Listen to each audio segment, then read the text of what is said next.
ഏറെ ഞെട്ടിച്ച സംഭവമായിരുന്നു കഴിഞ്ഞ ദിവസം തിരുവനന്തപുരത്ത് നിന്ന് പുറത്തു വന്നത്. കേരളക്കരയാകെ കണ്ണീരിലാഴ്ത്തിയ സംഭവമായിരുന്നു. +2 വിദ്യാർത്ഥിനിയുടെ മരണത്തിൽ തുടക്കം മുതൽ ആരോപണം നീണ്ടത് നെടുമങ്ങാട് സ്വദേശി ബിനോയിയുടെ നേർക്കായിരുന്നു. ഇതിനെ തുടർന്നാണ് പൂജപ്പുര പോലീസ് ബിനോയിയെ സ്റ്റേഷനിൽ വിളിച്ചുവരുത്തി ചോദ്യം ചെയ്തത്. ആത്മഹത്യയ്ക്ക് കാരണം സൈബർ ആക്രമണമല്ല, ബിനോയിയുടെ പീഡനമാണെന്ന് കുടുംബം പരാതി കൂടി നൽകിയതോടെ ബിനോയിയുടെ അറസ്റ്റ് രേഖപ്പെടുത്തുകയായിരുന്നു. തുടർന്ന് അറസ്റ്റിലായ ബിനോയിയുടെ ഫോൺ പരിശോധിച്ചപ്പോൾ നിർണായക തെളിവുകളാണ് ലഭിച്ചത്. പുതിയ തെളിവുകൾ കേന്ദ്രീകരിച്ച് വിശദമായ അന്വേഷണം നടത്തുകയാണിപ്പോൾ. യുവാവിൻ്റെ ഫോണിൽ നിന്ന് ലഭിച്ച ദൃശ്യങ്ങൾ ഉപയോഗിച്ച് പെൺകുട്ടിയെ ഭീഷണിപ്പെടുത്തിയിരുന്നോ എന്നാണ് അന്വേഷിക്കുന്നത്.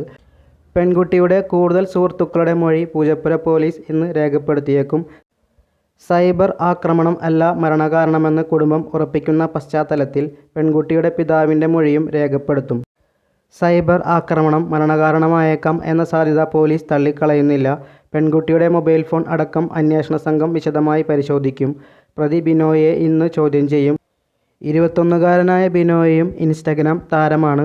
ആത്മഹത്യാ പ്രേരണ, പോക്സോ അടക്കമുള്ള വകുപ്പ് ചുമത്തിയാണ് അറസ്റ്റ്. പെൺകുട്ടിയുമായി ഏറെക്കാലം അടുപ്പമുണ്ടായിരുന്നു ബിനോയിക്ക്. ബന്ധം അവസാനിപ്പിച്ചതോടെ പെൺകുട്ടിയെ മാനസികമായി പീഡിപ്പിച്ചെന്നാണ് കുടുംബം ആരോപിക്കുന്നത്. കേസിൽ പെൺകുട്ടിയുടെ കുടുംബത്തിൻ്റെ മൊഴി പോലീസ് രേഖപ്പെടുത്തിയിട്ടുണ്ട്.